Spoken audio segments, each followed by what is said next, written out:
오늘 우리에게 주시는 하나님의 말씀은 창세기 15장 1절부터 6절까지입니다. 또 저를 대신해서 낭낭한 목소리 성경 봉독 듣겠습니다. 창세기 15장 1절부터 6절. 이런 일들이 일어난 뒤에 주님께서 환상 가운데 아브라함에게 말씀하셨다. 아브라함아, 두려워하지 말아라. 나는 너의 방패다. 내가 받을 보상이 매우 크다. 아브라함이 여쭈었다.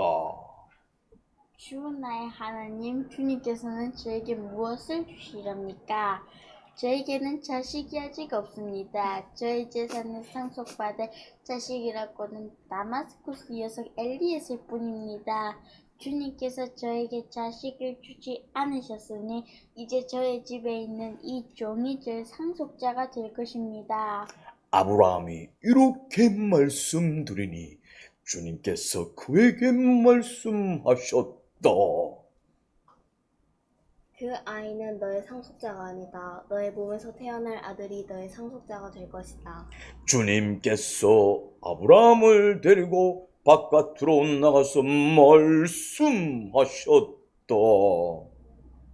하늘을 쳐다보아라. 내가 셀 수 있거든. 저 별들을 세어보아라. 그리고는 주님께서 아브라함에게 말씀하셨다. 너의 자손이 다 별처럼 많아질 것이다. 아브라함이 주님을 믿으니 주님께서는 아브라함의 그런 믿음을 의로 여기셨다. 아멘. 할렐루야.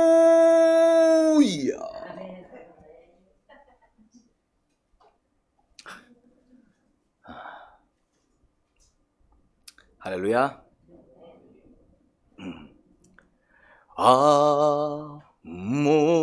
아무것도 두려워 말라.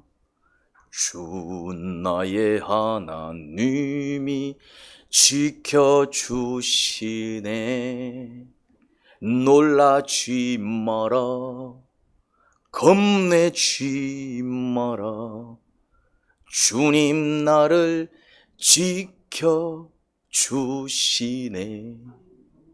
할렐루야. 주님께서 환상 가운데 아브라함에게 나타나셨습니다. 그리고 이런 말씀을 하셨습니다. 아브라함아, 두려워하지 말아라. 나는 너의 방패다. 네가 받을 보상이 매우 크다라고. 두려워하지 마라. 나는 네 방패다. 이게 무슨 말씀일까요? 두려워하지 마라 하신 것을 보면 아브라함의 심리가 어떤 상태였다는 겁니까? 우리가 어떤 사람한테 두려워하지 마 그런 말을 하지요? 두려워 떨고 있는 사람한테. 슬퍼하고 있는 자에게는 뭐라고 합니까? 슬퍼하지 마. 또 괜찮아질 거야. 괴로워하고 있는 자에게는요. 그런 일로 너무 괴로워하지 않았으면 좋겠다. 세상살이가 또 다 그렇지 않냐? 좋은 날이 분명 올 거야. 그러면 두려워하지 말라. 그 말은 누구한테 할까요? 신나게 놀고 있는 사람한테 야 두려워하지 마 이러진 않겠죠. 엉엉엉 울고 있는 사람한테 너 왜 두려워하니 이러진 않겠죠. 그만 울어 그러겠지. 두려워하지 마라. 내가 네 방패다. 이런 말씀을 하신 것을 보면 아브라함의 심리가 어떤 상태였을 것이다. 두려워 떨고 있었음을 알 수 있습니다. 그러면 나는 네 방패다. 이 말도 이해가 되지요. 방패는 전쟁 중 화살, 칼 혹은 창을 막아줍니다. 나는 네 방패다. 네가 어떤 공격을 받더라도 내가 다 막아줄게. 그런 말씀입니다. 그러면 도대체 아브라함에게 무슨 일이 있어서 아브라함은 그렇게 두려워 떨고 있었고 하나님은 아브라함에게 그런 말씀을 주신 것이었을까요? 1절에서 이런 일들이 일어난 뒤에라고 합니다. 이런 일들. 어떤 일들이 있었군요. 이런 일들. 그게 뭘까요? 그 사건은 창세기 14장에서 확인할 수 있습니다. 우리가 14장을 건너뛰었기 때문에 지금 그 내용을 모릅니다. 뭘까 싶어서 보신 분들은 이런 일이 있었구나 확인할 수 있겠지만 14장을 건너뛴 사람들은 15장 이 내용이 좀 의아스러울 것입니다. 도대체 무슨 일이 있었길래 북방연합군과 남방연합군 간에 전쟁이 있었습니다. 그런데 남방연합군이 북방연합군에게 무참히 깨졌습니다. 남방연합군에 어떤 도시가 포함되어 있었을까요? 소돔과 고모라, 그 도시가 남방연합군에 포함되어 있었습니다. 그 소돔에 누가 살고 있었지요? 아브라함의 조카 롯이 살고 있었습니다. 그래서 남방연합군이 북방연합군한테 무참히 깨져서 그 많은 사람들이 포로로 끌려갈 때에 당연히 누구도 함께 끌려갔겠습니까? 롯이 같이 끌려갔습니다. 왜요? 소돔에 살고 있었기 때문에. 그 소식을 아브라함이 들었을까요? 안 들었을까요? 당연히 들었겠죠. 전쟁이 일어났는데 어떻게 그 소문이 안 들리겠어요? 그래서 아브라함은 동맹군들과 집에서 키운 사람들을 이끌고 롯을 구출하기 위해 북방연합군을 습격하였습니다. 아마 정면에서 싸운 건 아닐 거예요. 왜냐하면 남방연합군을 다 때려 부순 북방연합군인데 아브라함이 제 아무리 동맹군 이렇게 끌고 갔다지만은 그렇게 큰 연합군을 아브라함이 정면에서 맞서 싸우기에는 불가능했을 것입니다. 만약 정면전을 펼쳤다면은 아브라함도 마찬가지 박살이 났을 것입니다. 그래서 일부 학자들은 아마 게릴라전을 펼치지 않았을까 그렇게 이제 추정을 합니다. 여러분 게릴라전이 뭔지 아십니까? 게릴라전은 이제 이겁니다. 이제 숨어 있다가 이제 야심할 때 밤이 깊을 때 살 나타나고 탁 치고 그리고 이제 이 사람들이 정신 차리고 공격하려면 어떻게 합니까? 숨어버립니다. 그리고 이제 좀 뭔가 이제 방심하고 있을 때 어떻게 합니까? 또 강력한 그런 부대가 있는 곳 말고 뭔가 조금 이렇게 허점인 곳 그런 곳을 또 빵 치고 그래서 이제 급하게 이제 또 강력한 부대가 오면 어떻게 합니까? 살 빠져버립니다. 이런 방식으로 미군을 이긴 나라가 어느 나라지요? 베트콩이지요. 월남전에서 미국이 졌어 이겼어요? 지지는 안 했습니다. 근데 물러나 버렸습니다. 지지는 안 했습니다. 이 감당이 안 되는 거예요. 베트콩. 그렇게 강력한 나라도 아니었습니다. 근데 베트콩이 어떤 전략을 썼다고요? 게릴라죠. 땅굴을 판 거예요. 땅굴을. 유명하죠. 영화 많이 나왔는데. 영화 많이 나왔잖아요. 그 유명한 영화가 뭡니까? 람보. 그게 이제 월남전을 배경으로 한 영웅문이잖아요. 이 베트콩들이 뭘 만들었다고요? 땅굴을 기가 막히게 만든 거예요. 땅굴을. 그러니까 이제 이 땅굴에 숨어가지고 어떻게 합니까? 이제 나와가지고 치고 그리고 이제 정신 차리면은 숨어버리고. 그래서 이제 미군이 이제 그 땅굴을 찾아서 들어가는 게 어떻습니까? 이 땅굴이 전부 미로입니다. 미로. 그리고 이제 어떻습니까? 베트남 사람들은 체구가 우리처럼 작으니까 그 사람들은 땅굴 안에서 막 요리조리 피해 다니는 게 어렵지 않습니다. 근데 미군은요, 덩치가 큰 거예요. 감당이 안 되는 거예요. 정면으로 부딪히면은 게임이 안 되죠. 무기도 안 되고 전술도 안 되고 다 안 되죠. 근데 이 아들이 어떻게 합니까? 게릴라전을 펼친 겁니다.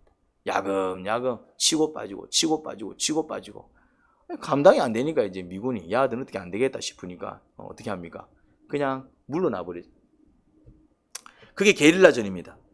그래서 이제 아마 아브라함이 좀 그런 전략으로 아무튼 북방연합군에 비하면 너무나도 열세했던 아브라함 군이 북방연합군을 격퇴하고 남방연합군 포로들을 모두 구원해냈습니다. 사실 그건 기적입니다. 아무리 게릴라전이라지만 그 세력 자체가 굉장히 차이가 났었기 때문에 사실 또 이런 전략을 썼다는 것 자체가 이 지혜를 누가 줬을까? 하나님께서 아브라함을 도우신 엄청난 전쟁이 아닐 수 없었습니다. 그렇게 큰 승리를 맛봤어요. 그게 14장 내용입니다. 그런데 문제는 뭐냐면은 비록 승리하고 돌아왔지만 그때부터 아브라함은 두려움에 사로잡힌 겁니다. 왜요? 북방연합군이 주 터졌지만은 보니까 알고 보니까 일개 그냥 조그만 마을의 추장 정도밖에 안 되는 사람이야. 그런 자한테 당했다고 생각하니 이 강력한 북방연합군이 어떤 마음을 가지겠어요? 야, 이씨, 저것이 우리를 농락했단 말이야? 이러면서 세력을 재정비하고 다시 쳐들어오면 아브라함은 그 강력한 세력을 당할 재간이 없었습니다. 그때부터 아브라함은 북방연합군이 세력을 재정비하고 다시 쳐들어오면 어쩌지 하는 두려움에 빠졌을 가능성이 높습니다. 그런 일들이 일어난 뒤에 이래 나오잖아요. 이제 그런 어마어마한 사건들이 있었어요. 주님께서 한산 가운데 아브라함에게 뭐라고 말씀하셨다고요? 아브라함아, 두려워하지 말아라. 나는 너의 방패다. 네가 받을 보상이 매우 크다. 그러면 왜 하나님께서 이렇게 말씀하셨는지 문맥적으로는 이제 이해가 됩니다. 그렇죠? 자, 봅시다. 그러면 아브라함이 하나님께 뭘 들었다고요? 말씀을 들었습니다. 말씀을. 두려워 떨고 있던 아브라함을 하나님께서 뭐 해주시고 위로해 주시고 격려해 주시고 막 두려워 떨고 있는데 다시 마음을 추스리고 다시 힘을 낼 수 있도록 그렇게 도닥거려 주셨습니다. 왜 그렇게 하셨을까? 주님께서 왜 아브라함에게 또 그런 은혜를 베풀어 주셨을까? 아브라함이 하나님으로부터 그런 위로와 격려를 받은 이유가 뭘까? 이제 아브라함은 어떻게 그런 위로를 받을 수 있었을까? 기가 막히잖아요. 타이밍이. 두려워 떨고 있는데 우리도 막 두려워 떨고 있을 때 하나님이 기가 막히게 딱 나타나셔가지고 대원아 두려워하지 마. 얼마나 좋아요. 내가 응응응응 울고 있을 때 주님께서 기가 막히게 딱 나타나셔가지고 왜 그런 일로 슬퍼하니? 눈물을 닦으려? 내가 막 힘들고 괴로워 있을 때 주님께서 절묘하게 나타나셔가지고 내가 너와 함께 한다. 나와 같이 가자. 아무도 너를 건들지 못하도록 내가 막아줄게. 그럼 얼마나 좋아. 그런데 우리는 그런 일들을 별로 경험하지 못합니다. 엉엉 울고 있어도 주님께서 안 나타나. 막 두려워 떨고 있는데도 주님께서 안 나타나. 주님의 도움이 필요하고 이거 어떻게 하면 좋지. 막 걱정에 쌓여 있는데도 주님이 안 나타나. 그런데 아브라함한테는 누가 나타나셨다? 주님이 나타나셔가지고 두려워하지 마. 내가 네 방패야. 기가 막히잖아요. 우리한테도 좀 나타나가지고 누구야? 두려워하지 마. 내가 네 방패야. 영수가 두려워하지 마. 내가 네 방패야. 이러면은 영수 자매님이 훌훌 날아다닐 거 아니에요, 이제. 뭐가 걱정이 되고 뭐가 두렵고 뭐가 무섭겠어요. 그런데 우리한테는 안 나타나. 아브라함한테는 정말 기가 막힌 타이밍에 정말 어쩌지 저것들이 진짜 재정비해서 내려오면 우리 다 죽는데. 그럴 때 기가 막히게 주님께서 뿅 하고 나타나셔가지고 환상 중에 나타나셔가지고 아브라함아 두려워하지 마라. 내가 네 방패다. 얼마나 든든했겠어요. 얼마나 지금 막 진짜 죽는 거 아니야 이러고 있는데 주님이 환상 중에 딱 나타났으니까 얼마나 그 마음이 든든했겠어요. 그러면 아브라함한테는 하나님께서 그런 은혜를 베풀어 주신 이유, 아브라함은 정말 그런 기가 막힌 타이밍에 하나님의 은혜를 입을 수 있었던 그 이유가 뭘까요? 아브라함이 뭘 했겠어요? 뭘 했겠어요? 기도했겠죠. 자기 그 두려운 마음을 어떻게 했겠어요? 기도했을 거다 이 말이죠. 그겁니다. 아브라함이 그런 은혜를 입었던 이유는 두려워 떨고 있을 때에 그 두려움을 누구한테 가지고 나갔다? 하나님께. 이 차이입니다. 우리 가운데서도 이런 은혜 누리는 사람들이 있습니다. 정말 응답을 듣고 또 깨달음을 얻어가지고 정말 다 죽게 생겼는데 바닥을 치고 있을 때 그래서 걱정돼서 찾아갔더니 거뜬 일어나서 빨래를 하고 있고 다시 이제 힘을 내서 살아가고 있는 거예요. 야, 무슨 일인데 뭐라고 얘기합니까? 어젯밤에 주님이 나에게 나타나셨어. 오늘 새벽에 주님이 또 내 마음을 만져주셨어. 또 묵상 중에 깨달음이 왔는데 주님께서 내 마음을 평안케 만들어 주셨어. 어떤 사람들이 이런 은혜를 누립니까? 우리 가운데서도. 어떤 사람? 기도하는 사람. 또 어떤 사람? 묵상하는 사람. 주님을 찾는 자.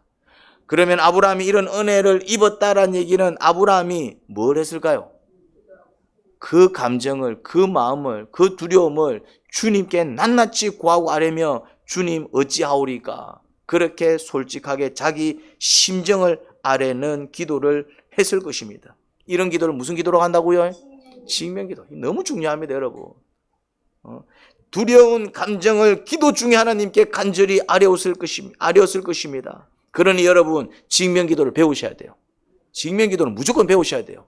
내 그런 거 잘 못하는데요. 그러면 훈련 받으세요. 저한테 말씀하세요. 가르쳐 드릴 테니까 그 훈련 받으셔야 돼요.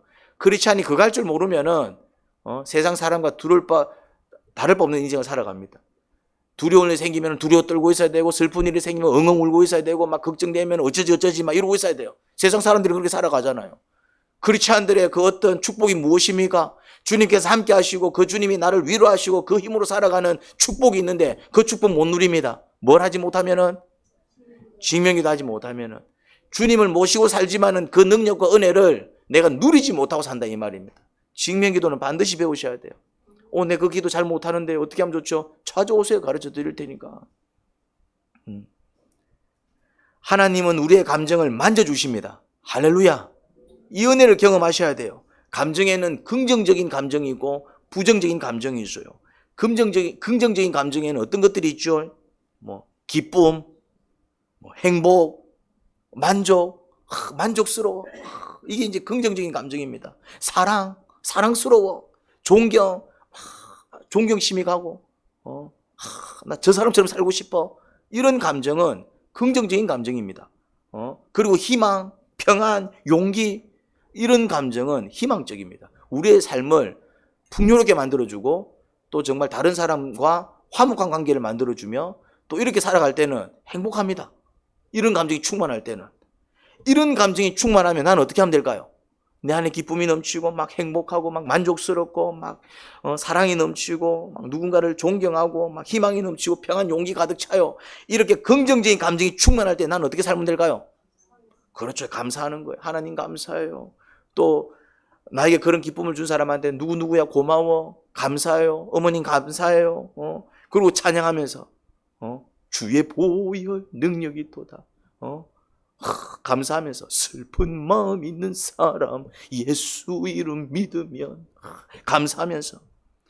그러면 부정적인 감정에는 또 어떤 것들이 있을까요? 부정적인 감정, 슬픔, 우울하죠. 우울, 불행, 또 불만, 미움, 멸시, 막 절망, 불안, 염려, 두려움. 이게 다 어떤 감정이라고요? 부정적인 감정입니다. 이런 감정은 우리를 괴롭힙니다. 부정적인 감정은 우리의 삶을 어둡게 만들어버립니다. 부정적인 감정은 다른 사람과의 관계도 해쳐버립니다. 내 안에 짜증이 가득 차 있고 내 안에 뭔가 분노가 가득 차 있으면은 말이 곱게 나가요, 안 나가요? 그런 사람 상대하고 싶어요, 상대 안 하고 싶어요? 내가 고립이 되어버리고 뭔가 관계에 문제 생겨버리고 나 또한 어떤 인생을 산다? 우중충하고 불행한 인생을 살아갈 수밖에 없습니다. 그러면은 그런 감정이 충만할 때는 어떻게 해야 될까요? 그런 감정이 충만해. 부정적인 감정이 충만해. 어떻게 하랍니까? 1번 포장마차 가서 꼼장어 1인분 시키고 소주 한 병 시켜가지고 소주를 한 잔 기울인다. 2번 새벽에 조금 서둘러 일어나서 온 지구 위에 우뚝 솟은 교회당에 와가지고 저 한쪽 구석에서 주님 어찌하오리까 그 주님을 찾는다. 몇 번? 할렐루야. 예수님을 믿고 구원을 받은 사람이 누릴 수 있는 축복 중 하나가 바로 부정적인 감정을 다룸을 받는 은혜입니다. 이 부정적인 감정을 다룸을 받아요. 우리가 컴퓨터가 고장이 났어요. TV가 고장이 났어요. 그럼 이거 어떻게 해야 됩니까? 아프터 서비스 센터 가가지고 전문가로부터 뭘 받으면 됩니까? 고침을 받으면 됩니다. 전문가가 만져주면 어떻게 됩니까? 소리가 안 났는데 소리가 나. 전문가가 만져주면은 화면이 안 켜졌는데 다시 켜져요. 예수님을 믿고 구원을 받은 사람이 누릴 수 있는 축복 중 하나가 바로 이 부정적인 감정을 다룸을 받는 은혜입니다. 누가 이 부정적인 감정, 이 아픈 감정을 다뤄주실까요? 누가? 예수님이. 언제? 기도라는 얘기는 결국 내가 그 감정을 어떻게 할 때? 예수님한테 가지고 갈 때. 그렇죠. TV가 고장이 났습니다. 옆에 삼성 서비스 센터가 있습니다. 거기에 가지고 가면 이거는 고쳐집니다. 그런데 안 가지고 가면은 안 가지고 갔는데도 어느 순간 이 갑자기 TV가 나오기 시작합니까? 그 서비스 센터 직원이 한번 보자. 오늘은 누구 집 TV가 고장이 났나? 그 집이 고장이 났네. 그러고 와갖고 띵동띵동 무슨 일입니까? 당신 집 TV 고장 났지요? 이러고 고쳐줍니까? 그런 일은 없습니다. 언제 고침을 받습니까? 그놈을 들고 서비스 센터 가가지고 아저씨 이게 안 돼요. 해야 그 아저씨가 뭐라고 얘기합니까? 그래요. 한번 보입시다. 그래야 일이 된다 이 말입니다. 내가 뭐 해야 된다고요? TV를 옆에 들고 그리고 이제 그 서비스 센터 찾아가가지고 사장님 이게 안 켜져요. 뭔 일이지요? 해야 사장님 뭐라고 합니까? 그래요. 한번 보입시다. 이러면서 드르릉 드르릉 드르릉 하면서 이제 본다. 그때부터 역사가 일어난다 이 말입니다. 마찬가지입니다. 그런 축복을 누릴 수 있지만은 누가 누린다고요? 그 부정적인 감정을 예수님한테 가지고 와서 주님, 내가 지금 이래요. 내 마음이 이래요. 무서워 죽겠습니다. 오늘 본문에선 아브라함이 굉장한 두려움에 사로잡혀 있음을 보게 됩니다. 혹시 여러분은 스스로 감당할 수 없는 두려움에 사로잡혀 본 적이 없습니까? 혹시 그런 경험 없어요? 아이씨, 무서워서 벌벌 떨어 본 적이 없습니까? 그런 적이 없습니까? 있겠지요. 초등학교 때입니다. 때는 바야흐로 5학년. 그러면은 연도가 1988년. 우리나라에서 올림픽이 처음으로 개최된 해. 그때 제가 만났던 담임 선생이 쪼까 무서웠어요. 요즘은 그런 선생이 없지요. 요즘은 애들 때리면 바로 뭡니까? 이거 뭐 애들이 핸드폰 딱 찍어가지고 막 난리 나쁩니다. 아동 학대 뭐 이거 막 난리가 납니다. 그래서 이제 요새는 학교가 거꾸로 가고 있잖아요. 오히려 막 학생들이 막 선생님들 막 협박해서 하고 막 선생들이 정말 선생하기 힘든 이제 시대를 살아가고 있습니다. 근데 우리 어렸을 때만 해도 어떤 시대였다? 선생님이 정말 무서웠지요. 내 어렸을 때만 해도 주 터지고 살았습니다. 여러분들은 안 그러셨어요? 더 했을 텐데. 옛날에는 막 주 터지는 게 다반사였습니다. 특히 이제 중학교 뭐 남자 중학교 뭐 남자 고등학교는 이거는 무슨 완전 군대 저리 가라였습니다. 딱 아침 조례할 때 줄을 세웁니다. 야, 니 나와. 뭐 살쪽 나와. 올라가면 기사대기 날리고 니 나와. 니 나와. 막 그래갖고 이제 막 꼼짝 못하게 만들. 우리 그래 살았어요 이제. 그래도 이제 아무도 집에 가갖고 엄마 내 선생님을 맞았어. 네가 맞은 짓을 했겠지. 그런 시대였다 이 말이죠. 여자 선생님이었는데 그 선생도 어지간히 애들을 좀 팼어요. 하루는 숙제를 내주었는데 전과를 보지 말고 자기 생각을 써오라 그랬어요. 전과가 뭐냐면 우리 때만 해도 표준 전과, 동화 전과 두 전과가 있었어요. 전과는 전 과목을 이렇게 쫙 이렇게 이제 정리해 놓은 그런 책입니다. 두툼합니다. 그거 하나 있으면은 모든 숙제를 완벽하게 할 수 있습니다. 그거만 있으면은 답이 다 적혀 있거든요. 그런데 이제 선생님이 이제 그거 보지 말고 뭐 하여튼 그냥 너 생각 한번 써봐. 이렇게 이제 숙제를 내줬는데 대부분 학생들이 다 좌 뺏기고 온 거예요, 이제. 그러니까 이제 때린 선생도 문제가 있지만은 학생들도 사실은 말 안 듣는 거 보면 어지간해. 그 사실을 안 선생님은 전과 보고 뺏긴 친구들 전부 앞으로 나오라 그랬어요. 다 나와? 이래. 순간 내가 어떤 생각이 들었냐면 나가면은 야 이거 혼나겠다. 그래서 내가 안 나갔습니다. 우찌 알겠노 싶어서 안 나갔는데 갑자기 이제 앉아 있으니까 전부 노트 펴. 노트를 검사를 하는 거예요, 이제. 그러니까 이제 그 순간 이제 또 몇 명이 벌써 일어나는 거예요. 너는 뒤로 가? 이래 된 거예요, 이제. 그때 이제, 이때 일어나면은 죽겠다. 순간적으로. 그래서 나는 또 안 일어났어. 그러니까 이제 딱 진짜 한 명씩 쫙 검사를 하는 거예요, 이제. 근데 이제 딱 점점 내 차례가 다가오는데 심장이 터져 죽는 줄 알았습니다. 걸리면 이제 나는 끝났다, 이제. 근데 이제 지금 일어서기도 뭐하고 애매하고. 근데 걸리면 나는 이제 끝났다, 이제 싶은데 선생님이 내 노트 씩 보면 그냥 지나가는 거야. 아니나 다를까? 왜냐하면은 이 전과를 보고 답을 쓰면은 답이 전부 다 같겠죠. 근데 전과를 본 친구들이 전부 앞뒤로 다 나가버렸기 때문에 내랑 같은 답이 없었던 거야, 이제. 아무튼 안 들켰어요, 이제. 그 선생은 전과를 안 봤나 봐. 그냥 이렇게 씩 보고 지나가더라고요. 근데 이제, 그 씩 보고 지나가는 그 순간까지, 야, 이것이 내 걸리면 죽었는데, 어쩌지? 그냥 진작에 나갈걸. 왜 내가 그냥, 무슨 배짱으로 내가 앉아 있었을까? 막. 가슴이 콩닥 뛰고 진짜 심장이 터지는 줄 알았습니다. 선생이 눈치 못 채고 넘어가서 망정 다행이지, 아브라함이 그런 두려움에 사로잡혀 있었습니다. 내 두려움은 솔직히 몇 대 맞고 끝나는 두려움입니다. 그래봤자 나는 막 몇 대 맞고 끝나는 두려움이지만은 아브라함의 두려움은 집안 사람들 모두가 전멸당할 수도 있는 것이었습니다. 그렇잖아요. 그 북방민족이 연합군이 다시 재정비해가지고 야 우리 친놈이 누구? 가가 와씨 다시 가자 해갖고 재정비해서 내려오면은 그냥 끝나는 거야 그냥. 이거는 그냥 몇 대 맞고 끝나는 문제가 아니에요. 이거는 어떤 개념입니까? 집안은 물론이고 동맹해졌던 그 이웃 마을 주민들까지 전부 전멸당하게 생겼어요. 전멸당할 수도 있는 상황입니다. 그러니 그냥 몇 대 맞고 끝낼 내 두려움하고 비교가 됐겠습니까? 아브라함은 그 두려움을 어떻게 극복했습니까? 기도로. 어떤 기도? 직면기도. 자기 감정을 솔직하게 하나님 아버지 앞에 쏟아내는 기도.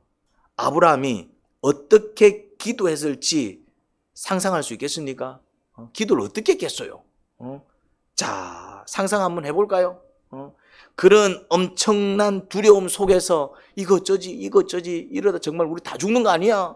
그런 어떤 두려움 속에서 골방에서 남들 앞에 그런 마음을 드러낼 수는 없고 지가 가장인데 지가 리더인데 지가 추장인데 지가 오는데 그렇지만은 감당은 안 되고 막 골방에서 막 무릎을 꿇고 막 머리를 쳐박고 거의 살려달라는 듯이 어쩌면 좋겠습니까? 그렇게 기도하지 않았을까요? 간절하게 그냥 자기 마음을 주님 어째요? 주님 어째요? 너무 무서워요. 그러면서 쏟아낼 때 아브라함에게 이런 응답이 들려왔습니다. 뭐라고요? 아브라함아 두려워하지 말아라. 나는 너의 방패다. 이게 바로 신앙생활의 묘미입니다. 그 말씀을 들을 때 아브라함의 심정은 어땠겠습니까? 그 두려움이 한순간 사라지면서 살았구나. 주님이 나와 함께 하시겠다고, 내 방패가 되어주시겠다고. 그 느낌을 한번 상상해 보시기 바랍니다. 두려움이 사라지면서 그 평안이 쫙 밀려오지 않았겠어요? 제가 그랬거든요. 선생님이 탁 한 걸음 한 걸음 올 때마다 내 가슴이 어쨌다고요? 쫄아가지고 가뜩이나 내가 소심한 성격이잖아요. 쫄아가지고 막 거의 막 쪼그리가 되어가고 있을 때 씩 보더만은 그냥 딱 지나가는 거예요. 그 순간 내 느낌이 어땠을 것 같아요? 와, 그 순간 그 두려움이 싹 사라지면서 살았다. 물론 내 두려움은 걸려봤자 몇 대 맞고 끝날 두려움이었지만은 아브라함의 두려움은 한 집안이 초토화될 수도 있는 그런 어마어마한 두려움이었을 것입니다. 그런데 주님의 음성을 듣는 순간 두려워하지 마라 내가 네 방패다. 그러면서 그 안에서 환상 중에 펼쳐지면서 그 말씀이 쏟아질 때 그 심령이 어땠겠습니까?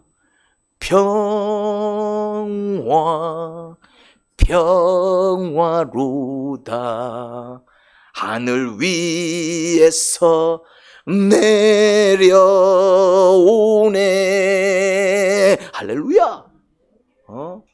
그 가사말처럼 쫙 그 심령의 평안이 쫙 퍼져나갈 때 그 맛을 본 사람만이 압니다. 여러분, 낚시하는 사람들이 왜 밤이야 낮이야 낚시를 해야 되는 줄 아십니까? 딱 잡았을 때 물고기가 그 찌를 머금어갖고 잡아당길 때 그놈을 잡아당기기 위해서 어떻게 너무 힘을 주면은 끊어질 수도 있고, 너무 풀어져 버리면은 걔가 달아나니까 이게 당기는 것도 아니고 주는 것도 아니고 당기는 것도 아니고 주는 것도 아니고 요래 싸면서 아가 말이지 비실비실 힘을 잃고 물 위로 퐁 올라올 때 그 심정은 이영복 형제님만이 아십니다. 그 이제 손맛, 손맛 있어요. 손맛, 그 손에서 찌릿찌릿 떨리는 그 손맛. 우리는 모릅니다. 아브라함 가운데에 정말 그렇게 두려워 떨고 있을 때 쫙 밀려오는 그 평안은 맛본 사람만이 아는 거예요. 그게 신앙생활의 묘미입니다. 그 맛을 본 사람들은 기도할 수밖에 없어요. 그 맛을 본 사람은 내 감정을 만지시는 하나님, 슬플 때 기도했더니 그 슬픔을 기쁨으로 바꿔주시고, 할렐루야. 절망 가운데 기도했더니 그 절망 중에 나에게 소망을 주시고, 할렐루야. 두려움이 변하여 평안을 경험해 보셨습니까? 그걸 경험해 봐야 돼요. 이게 기도의 재미고 이게 신앙생활의 묘미입니다. 직면기도는 이 맛에 하는 거예요. 이 맛을 보셔야 돼요. 이 맛을. 그러면은 저녁마다 새벽마다 기도하는 그 시간이 달콤합니다. 슬픔이 왜 달콤합니까? 절망이 왜 달콤합니까? 두려움이 왜 달콤합니까? 그런데 그 슬픔을 가지고 주님께 가지고 갔더니 주님이 그 슬픔을 만지셔서 내 안에 기쁨이 넘치게 하시고, 두려움을 가지고 나갔더니 내 마음에 평안을 넘치게 부어주시고, 절망 가운데 주님 어찌하오리까 내가 찌그러져 있는데 머리를 쳐박고 있을 때 소망이 넘쳐 흐를 때에, 이야, 이 기도할 만하네. 와, 주님 정말 놀랍네. 나를 사랑하시는 하나님, 그 하나님의 품으로 깊이 들어간다 이 말입니다. 여러분들 이 기도 하셔야 돼요. 이런 감정의 변화, 부정적인 감정이 긍정적인 감정으로 변하면서 내 안에 기쁨과 평강이 충만해지는 놀라운 은혜, 이런 은혜를 경험하기 위해서는 조건이 필요하답니다. 이게 누구나 누리는 축복이 아니더라고요. 누가 이런 은혜를 경험한다고요? 예수님께 겸손히 나가 자기 감정과 마음을 솔직하게 아뢰는 사람, 그리고 지금 자신이 겪는 아픔과 고통의 원인이 자신에게 있음을 인정하고 자신이 한 행동과 자신이 한 말을 돌아보고 반성하는 자, 그러면서 용서를 구하고 은혜를 구하는 자, 그런 자가 누리는 축복입니다. 하나님 아버지는 저희의 마음과 감정을 만져주시는 하나님. 그런데 문제는 저희가 믿음이 없어 아버지 앞에 나가지 못하고, 저희가 간구할 줄 몰라, 아랠 줄 몰라, 그 마음을 스스로 가진 채 어떻게 해보겠다고 어떻게 할 수도 없으면서, 그래서 늘 우울하며 늘 힘들게 아프게 살아갑니다. 이제는 아브라함이 그랬던 것처럼 아브라함도 연약한 자였습니다. 정말 큰 두려움에 사로잡혀 어찌할 바를 모를 때 그는 그 감정을 아버지 앞에 가지고 나가 그 마음을 헤아려 주시는 하나님의 은혜, 그 손맛, 그 손길, 그 축복의 은혜를 맛보았습니다. 능력을 맛보았습니다. 주님 감사합니다. 주님 감사합니다. 주님 감사합니다.